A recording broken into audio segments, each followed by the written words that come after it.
टुनटुनी चिड़िया एक गरीब चिड़िया थी। वो पहाड़ों के एक छोटे से गांव में एक छोटे से घोंसले में रहती थी। वो बहुत गरीबी में दिन गुजार रही थी। अब चलकर दूसरे जंगल में कोई नौकरी ढूंढनी होगी, यहाँ तो कोई काम मिलता नहीं है। वो दूसरे जंगल की तरफ नौकरी की तलाश में निकल पड़ी। एक खाने की पोटली थी और एक लोटा था। जब भूख लगती तो अपनी पोटली खोलकर रोटी खा लेती। वो उड़ते उड़ते थक गई थी और एक अनार के पेड़ के नीचे बैठ गई। अपनी बदकिस्मती पर उसकी आंखों से आंसू गिरने लगे। उसके आंसुओं की कुछ बूंदें पेड़ की जड़ में जाकर गिर पड़ी। अचानक पेड़ की जड़ों से आवाज आई। तब तक आप लोग कमेंट पे बताएं 12 into 6 कितने होते हैं। अरे कोई है जो मुझे एक बूंद पानी पिला दे।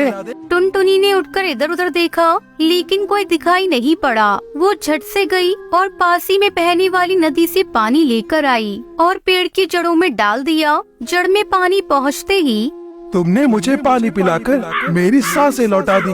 मैं तुमसे बहुत प्रसन्न हूँ। इस पेड़ के नीचे एक गड्ढा है, उसमें कुछ बीज हैं। उन्हें अपने साथ ले जाओ और अपने आंगन में लगा दो, लेकिन आज के बाद कभी आंसू मत गिराना। टुनटुनी ने पेड़ के नीचे देखा तो नीचे सचमुच गड्ढे में कुछ बीज थे। उसने उन्हें उठा लिया।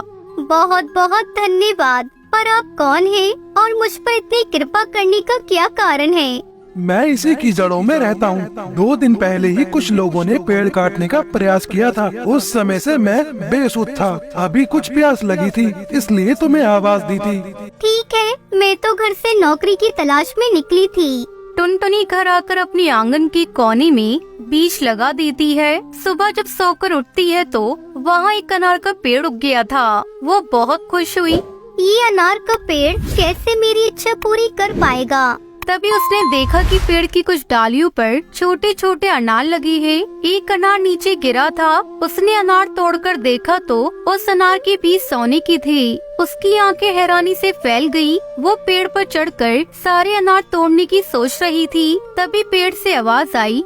टुनटुनी, थोड़ा सब्र करो। जो अनार नीचे गिरेंगे वही उठाना। थोड़ा थोड़ा करके बाजार में बेच देना। इस पेड़ की जितनी अच्छी देखभाल करोगी उतने ही ज्यादा फल तुम्हें मिलेंगे। ध्यान रखना, ये बात किसी को पता न चले। उसने पेड़ में पानी डाल दिया, फिर जाकर एक डाल पर बैठ गई। अब चलकर यही गांव में ही कोई काम ढूंढती हूँ। उसने जाकर उस दिन खेत में काम किया। शाम को घर आने के बाद पेड़ के पास गई तो कुछ अनार नीचे गिरे थे। जल्दी से उन्हें तोड़ा। अरे ये तो कमाल हो गया। इन अनारों के बीज की जगह सोना है। वो तुरंत सोना लेकर बाजार गई और उसे बेच दिया। उसको उम्मीद से अधिक पैसे मिले। अब तो वो बहुत खुश थी। अब ये रोज का नियम बन गया था। धीरे धीरे उसके पास बहुत धन हो गया। अब वो कहीं पर काम पर नहीं जाती थी। उसके रहन सहन में तो बदलाव ही आ गया था। अरे इस भुक्कड़ की तो किस्मत ही पलट गई। वो हमेशा ऐसी ताक में रहता था कि टुनटुनी क्या करती है। एक दिन सुबह सुबह उसके आंगन में कूद गया। वहाँ उसने देखा कि टुनटुनी पेड़ के नीचे से अनार उठा रही है। ये अनार के फल है ना, कुछ हमें भी दे दो बहन, मैं भी खा के देखूं कैसा है। टुनटुनी ने चुपचाप उसे अनार दे दिया। जब कालू ने अनार तोड़ा तो वो एक साधारण अनार था। शायद यही अनार बेचकर ही ये पैसे वाली बन गई है। लेकिन फिर भी वो सोचता रहा, अनार बेचकर कोई इतना अमीर नहीं बन सकता। जरूर कुछ और राज है। वो रोज सुबह सुबह उसके आंगन में झांका करता। एक दिन उसने टुनटुनी को अनार से सोना निकालते हुए देख लिया। एक रात वो आंगन में कूद गया और जैसे ही अनार के पेड़ को हाथ लगाया, वैसे ही ऊपर से बहुत सारी पेड़ की डालियां चरमराई और उसके ऊपर गिर पड़ी। बचाओ बचाओ! लेकिन उसकी आवाज किसी ने नहीं सुनी। वो सुबह तक वही बेहोश पड़ा रहा। जब टुनटुनी सुबह उठकर आंगन में गई तो कालू को वहाँ देखकर हैरान हो गई। अरे तुम यहाँ कैसे आई? क्या हुआ तुम्हें? अरे बहन, मुझे बचा लो। पहले इस झंझट से छुटकारा दिलाओ। पता नहीं कैसे ये डालियाँ मेरे ऊपर गिर गयी। मैं तो सिर्फ एक अनार तोड़ने आया था। अच्छा हुआ इसे उस दिन सोने के बीज वाला अनार नहीं मिला। उसने उसके ऊपर से सारी लकड़ियाँ हटाई और वो वहाँ से भाग गया। अरे बाप रे, अब तो कभी भी इसके घर की तरफ झांकूंगा भी नहीं। इस पेड़ ने तो आज मुझे मार ही डाला था। एक दिन टुनटुनी उसी पेड़ के पास जंगल में गई।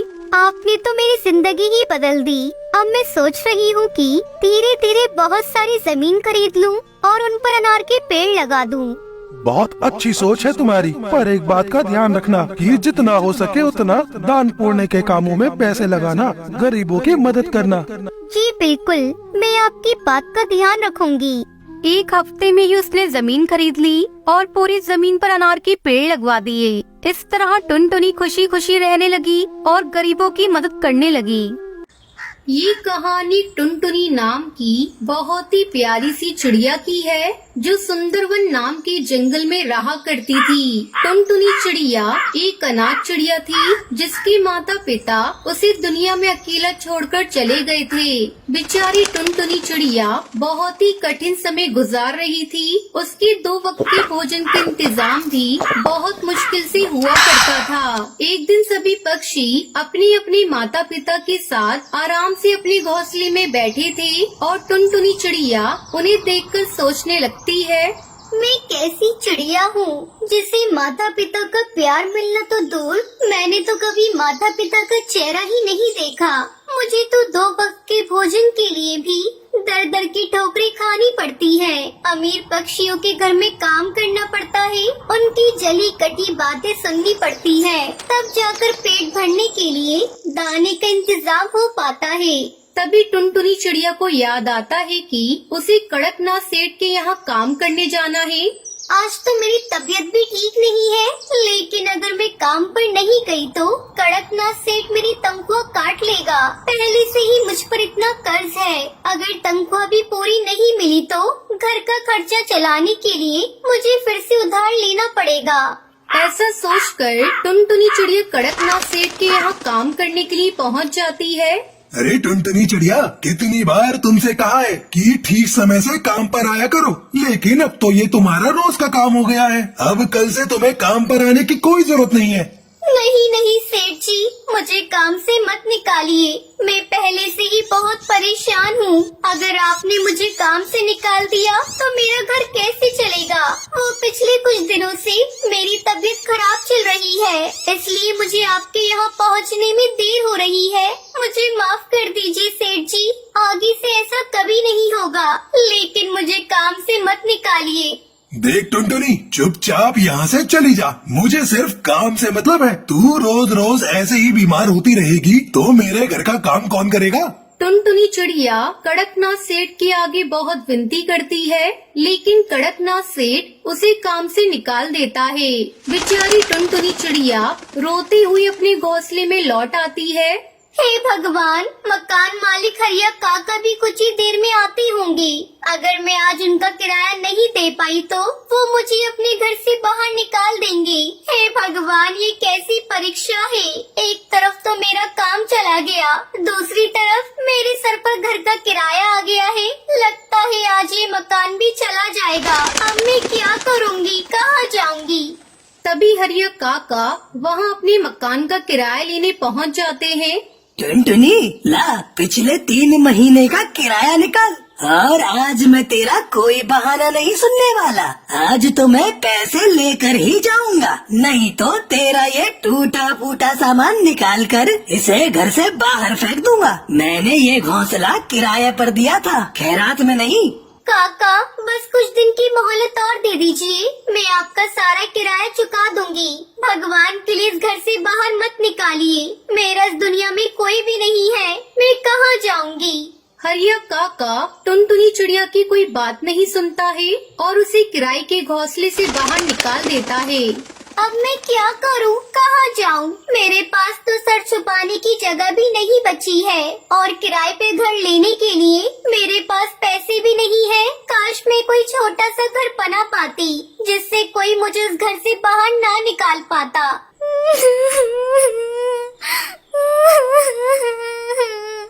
टुनटुनी चिड़िया के रोने की आवाज सुनकर एक सुंदर सी नीले रंग की चिड़िया उसके पास आती है।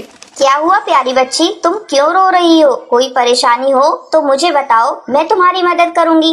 मैं बहुत परेशान हूँ, मैं एक अनाथ चिड़िया हूँ, मैं किसी तरह एक सेठ के यहाँ मजदूरी करके अपना पेट भरती थी, लेकिन आज उन्होंने मुझे काम से निकाल दिया। मैंने पिछले कई महीने से मकान का किराया भी नहीं दिया था, इसलिए मकान मालिक ने मुझे इस घोंसले से भी उठाकर बाहर फेंक दिया। अब मेरे पास ना खाने के लिए दाना है, ना रहने के लिए कोई घर है। मैं अपना खुद का छोटा सा घर बनाना चाहती हूँ, लेकिन मेरे पास मकान बनवाने के लिए भी पैसे नहीं है।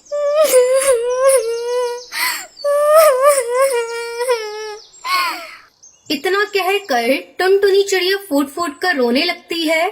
देखो टुनटुनी, रोने से कुछ नहीं होगा। तुम्हें ऐसा क्यों लगता है कि तुम अपना घोंसला नहीं बना पाओगी? तुम बिल्कुल अपना घोंसला बना सकती हो। मैंने कहा ना, मैं तुम्हारी मदद करूंगी। चलो सबसे पहले हम तुम्हारे घर के लिए कुछ कच्चा सामान लेकर आते हैं, फिर उससे मैं तुम्हें घर बनाना सिखाऊंगी। इसके बाद टूनी चिड़िया टुनटुनी को अपने साथ नदी के दूसरे पार ले जाती है। चलो टुनटुनी, जल्दी से ये सुनहरे रंग की मिट्टी को अपनी चोंच में उठा लो। इसी सुनहरी मिट्टी से मैं तुम्हारे लिए घोंसला बनाऊंगी। लेकिन ये कौन सी जगह है? मैं तो यहाँ पहले कभी नहीं आई हूँ, ना ही मैंने आज तक इतनी चमकदार मिट्टी देखी है।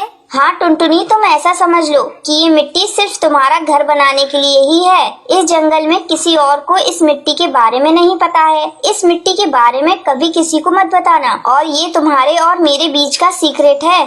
ठीक है, मैं किसी को कुछ नहीं बताऊंगी। इसका मतलब मेरा घर जंगल में सबसे सुंदर और खूबसूरत होगा, है ना? हाँ टुनटुनी, आपकी टूनी आंटी है ना, अब आपका घर इस जंगल में सबसे सुंदर होगा, और फिर इस घर से आपको कोई भी बाहर निकाल नहीं पाएगा। उसके बाद टुनटुनी चिड़िया अपनी चोंच में उठाकर वो सुनहरी मिट्टी ले आती है, और देखते ही देखते वहाँ मिट्टी का एक ढेर इकट्ठा कर लेती है। उसके बाद टूनी चिड़िया अपने पास से एक जादुई छड़ी निकालती है, और देखते ही देखते उस सुनहरी मिट्टी से एक बहुत ही सुंदर सा घर तैयार हो जाता है।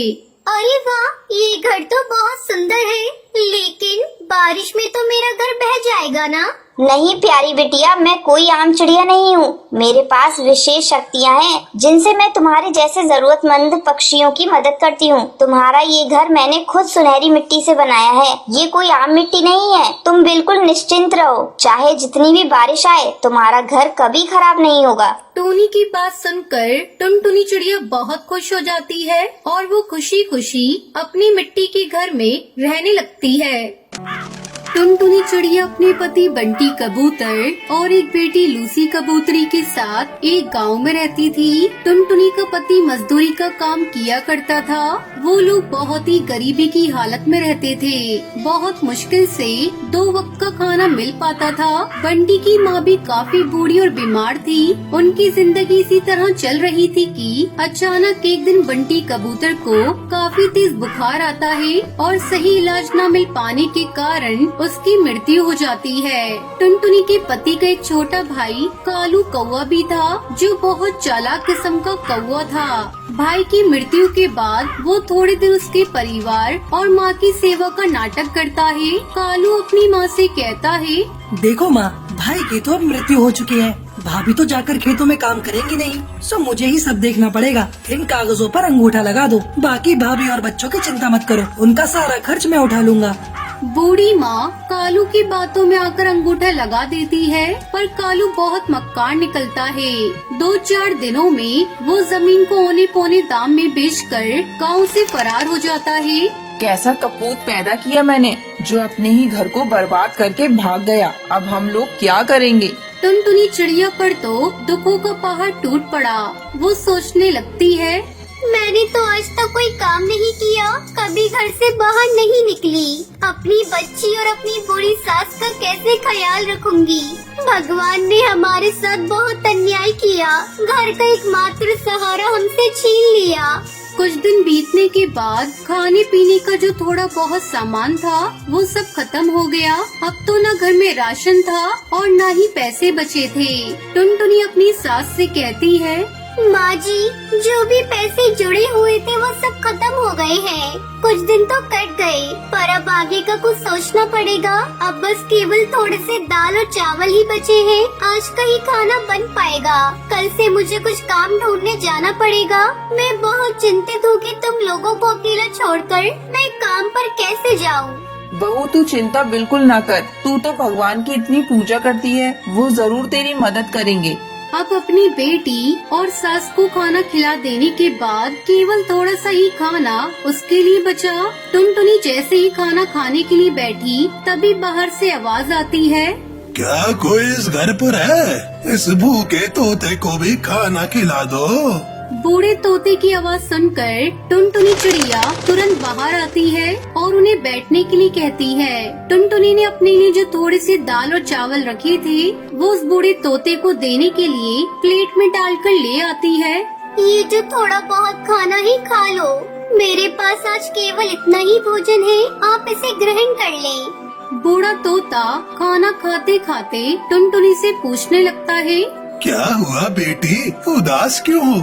टुनटुनी उस बूढ़े तोते को सारी कहानी बताते हुए कहती है, मेरे पति की मौत हो चुकी है और कमाई का कोई जरिया नहीं है। आज तो राशन भी खत्म हो गया है। मुझे समझ नहीं आ रहा कि अपनी छोटी बच्ची और बूढ़ी सास को छोड़कर कैसे बाहर काम पर जाऊं, और यदि काम नहीं किया तो इनके लिए खाना कहां से लाऊंगी।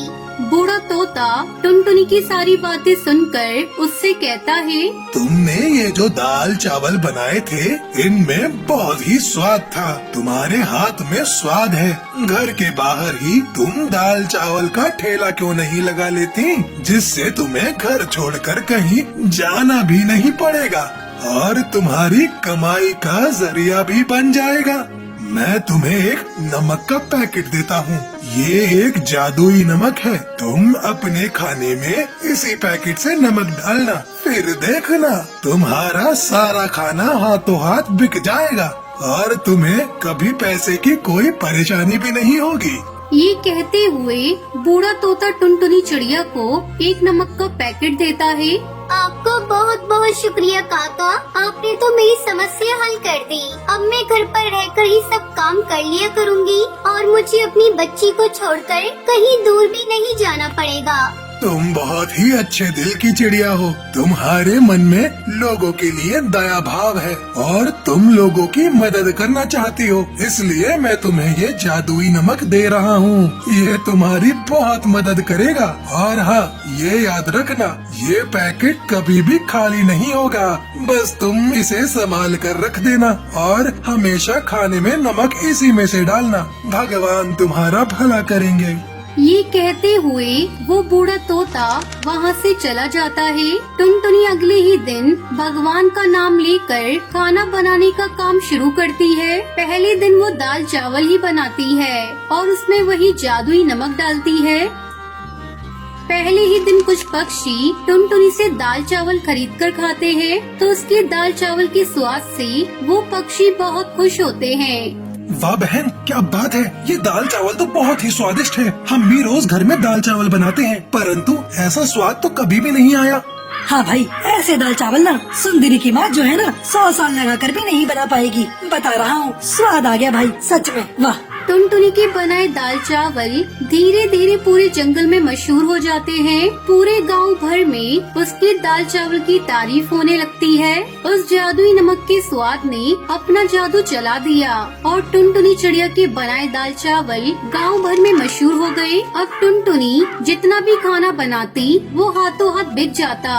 टुनटुनी की अच्छी खासी कमाई होने लगी। एक दिन टुनटुनी चिड़िया अपनी सास से कहती है, माँ जी, हमारे बनाए दाल चावल पूरे गांव भर में सबको पसंद आ रहे हैं और रोजाना ग्राहक बढ़ते ही जा रहे हैं। अब हमारे घर में पैसे की कोई कमी नहीं है। मैं सोच रही हूँ क्यों न मैं अपने साथ काम करने के लिए एक नौकर को रख लूँ और हम दाल चावल के साथ साथ सब्जी और रोटी भी बनाकर बेचेंगे, जिससे हमारी कमाई और बढ़ेगी।